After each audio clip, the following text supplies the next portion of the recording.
কাজে নবনিযুক্ত রোল অবজারভারদের ভূমিকা নিয়ে প্রশ্ন ওঠায় নির্বাচন কমিশন এ ব্যাপারে স্পষ্ট ব্যাখ্যা দিয়েছে। কমিশন জানিয়েছে, রোল অবজারভাররা কোনোভাবেই কোনো নির্দেশ দিতে পারবেন না। তাদের কাজ কেবলমাত্র সম্পূর্ণ প্রক্রিয়াটি পর্যবেক্ষণ করা। সাধারণ ভোটদাতাদের সঙ্গে কথা বলে ইনুমারেশন ফর্ম সঠিকভাবে পূরণ হয়েছে কিনা, ডিজিটাইজেশন প্রক্রিয়া যথাযথভাবে সম্পন্ন হচ্ছে কিনা, কমিশনের নির্দেশ সংশ্লিষ্ট বিভাগ ঠিকমতো মেনে চলেছে কিনা ইত্যাদি বিষয়ে খতিয়ে দেখবেন তারা। প্রতিদিনের বিস্তারিত রিপোর্ট রাজ্যের মুখ্য নির্বাচনী আধিকারিকের দপ্তর ও নির্বাচন কমিশনে পাঠাবেন অবজারভাররা। নির্বাচন কমিশন নিযুক্ত বিশেষ রোল অবজারভার সুব্রত গুপ্ত আজ কলকাতার সিইও অফিসে বসবেন। সকাল 11:30 থেকে 1:30 পর্যন্ত তিনি সেখানেই থাকবেন। এই সময়ের মধ্যে রাজনৈতিক দল, সংগঠন ও কোনো ব্যক্তি তাঁর সঙ্গে সাক্ষাৎ করতে পারবেন। রাজ্যের বিরোধী দল নেতা শুভেন্দু অধিকারী সহ বিজেপির একটি প্রতিনিধি দল আজ সিইও অফিসে যাবেন বলে সূত্রের খবর। দুপুর 12:30টার সময় তাদের সেখানে যাওয়ার কথা। এসআইআর এর কাজের জন্য রাজ্যের মুখ্য নির্বাচনী আধিকারিকের দপ্তরে নির্বাচন কমিশন নিযুক্ত আধিকারিক সৌম্যজিৎ ঘোষ ও বিভোর আগরওয়াল আজ কলকাতায় আসছেন। এর আগে নির্বাচন কমিশন এক বিজ্ঞপ্তিতে জানায়, প্রধান সচিব পদমর্যাদার আধিকারিক বিসি পাত্র, সচিব পর্যায়ের আধিকারিক সৌম্যজিৎ ঘোষ এবং আন্ডার সেক্রেটারি বিভোর আগরওয়াল মুখ্য নির্বাচনী আধিকারিকের অধীনে কাজ করবেন।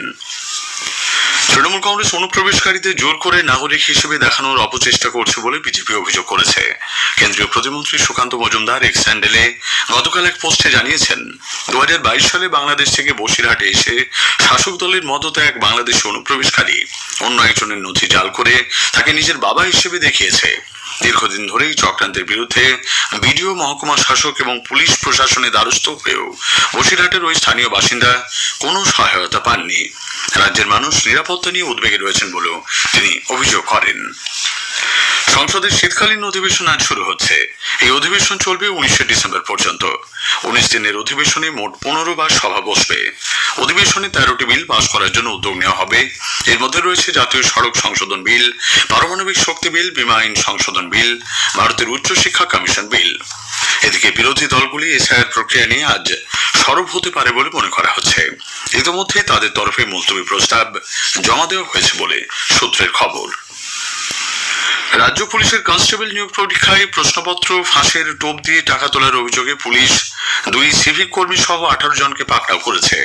এছাড়াও বেশ কয়েকজনের বিরুদ্ধে পরীক্ষা কেন্দ্রে অসৎ উপায় অবলম্বনের অভিযোগ রয়েছে। বর্ধমান থেকে 10, মুর্শিদাবাদে 6, নদিয়ায় 4, আলিপুরদুয়ারে 1 জনকে এই ধরনের অভিযোগে গ্রেফতার করেছে পুলিশ। বেশ কয়েকটি মোবাইল ফোন বাজেয়াপ্ত হয়েছে। এর পেছনে একটি বড়সড় চক্র কাজ করছে বলে মনে করছে পুলিশ। দক্ষিণ 24 পরগনার মহেশতলার আকরা রয়্যাল মার্কেটে পোশাকে রং করার একটি কারখানায় ভয়াবহ বিস্ফোরণে গতকাল তীব্র চাঞ্চল্য ছড়ায়। কারখানার মালিক সহ 3 জন এই ঘটনায় গুরুতর আহত হয়েছেন। বিস্ফোরণের তীব্রতায় কারখানার দেওয়ালে বড়সড় গর্ত তৈরি হয়। আহতদের অবস্থা আশঙ্কাজনক বলে জানা গেছে। বয়লারের ত্রুটি নাকি অন্য কোনো কারণে বিস্ফোরণ, পুলিশ তা খতিয়ে দেখছে। কলকাতার প্রগতি ময়দান থানা এলাকায় চলন্ত গাড়িতে এক মহিলা শ্লীলতাহানির ঘটনায় ধৃত আলতাফ আলমকে 8ই ডিসেম্বর পর্যন্ত পুলিশ হেফাজতে পাঠানো হয়েছে। গতকাল তাকে আলিপুর আদালতে তোলা হয়। উল্লেখ্য, গত শুক্রবার রাতে বাস স্ট্যান্ডে দাঁড়িয়ে থাকা এক মহিলাকে জোর করে গাড়িতে তুলে 3 জন তার শ্লীলতাহানি করে বলে অভিযোগ। পরে ময়দান থানা এলাকায় তাকে ফেলে দিয়ে চলে যায় দুষ্কৃতীরা।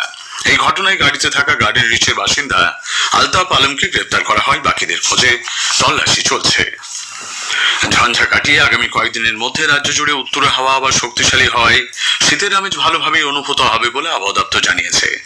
বুধবার থেকে তাপমাত্রার পারদ বেশ কিছুটা কমবে বলে আলিপুর আবহাওয়া দপ্তরের বিজ্ঞানী ডক্টর অন্বেষা ভট্টাচার্য জানিয়েছেন।